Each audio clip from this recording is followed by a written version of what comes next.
प्रश्न। मृतकों परिवार वर्ग सह कथा हेले नवीन।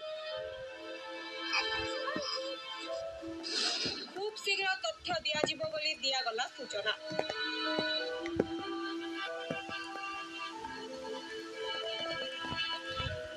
पुरी रे 3 जण भक्तों प्राण जीवा घटना एबे सबुठू चर्चारे रहिछि। केमिति एते बड़ अघटन घटिला ताहार चालिछि तदंत। राज्य सरकार जिलापाल एसपी समेत अन्य पदाधिकारी को बदली करिसेंति। हेले एते बड़ अघटन केमिति हैला ताकू नै प्रश्न उठिछि। आगुरु रथयात्रा रे अघटन होइथिला, हेले श्री गुंडीचा मंदिर आगरे एमिति घटना केबे घटि नथिला बोली स्थानीय लोके कहिसेंति। रथ यात्रा पई समस्त प्रस्तुति होइथिला। एथिरे डीजे ठारू आरंभ करी कनिष्ठबल जाय समस्त कार्य लागिथिले, तथापि बड़ अघटन होइगला। आज भोरु एही घटना हेबा परे प्रशासन को आंगुली देखाइछंती साधारण लोके। आईन मंत्री ठारू आरंभ करी प्रशासनिक अधिकारी जाय समस्त एथिपाई दायी बोली कहा जायछि। किछि ऑफिसरों को बदली और मृतकों को परिवार को 25 लाख टंका लेखाए सहायता राशि प्रदान करदेले काम सरिबनी। बरं एही घटना पई किए प्रकृत रे दायी ताहार तदंत हेबा दरकार बोली कहा जायछि।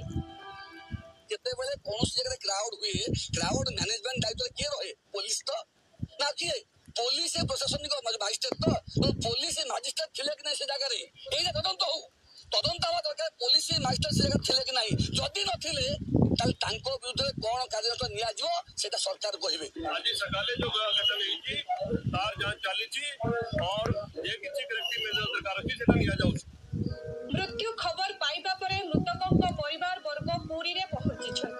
एही घटना पई सेमाने भांगी पड़िथिबा बेले दोषी को दंड दिया जाऊ बोली दाबी होईछि।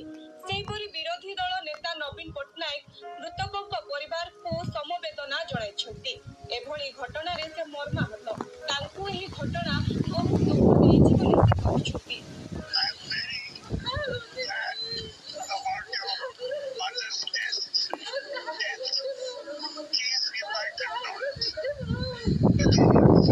प्रशासन अधिकारी जानिया दरकार महाप्रभु बड़ ये जो लोक रही दर्शन करने से गहली भितर गोटे बड़ ट्रक चारमाल सह आसूची कौन पुलिस अधिकारी प्रशासनिक अधिकारी मैंने नहांती जे से चारमाल ट्रक टी काढ़ी नापे लोक सुरक्षा देवाई जहाँफल एभली दुर्घटना घटिला। जगा दर्शन करने आसिथिबा भक्त माने आज आखि बुझिछंती। एही घटना समग्र ओडिशावासी को मर्माहत करिछि। जगन्नाथों धामरे एभली अघटन हेबा विरल, हेले एही विरल घटना पई किए दायी ताहा एबे मुख्य प्रश्न पालटिछि। प्रशासनिक अधिकारी माने कहुछंती घटनार तदंत चलिछि आ खूब शीघ्र सत सामना को आसिबो बोली कहा जायछि। केबे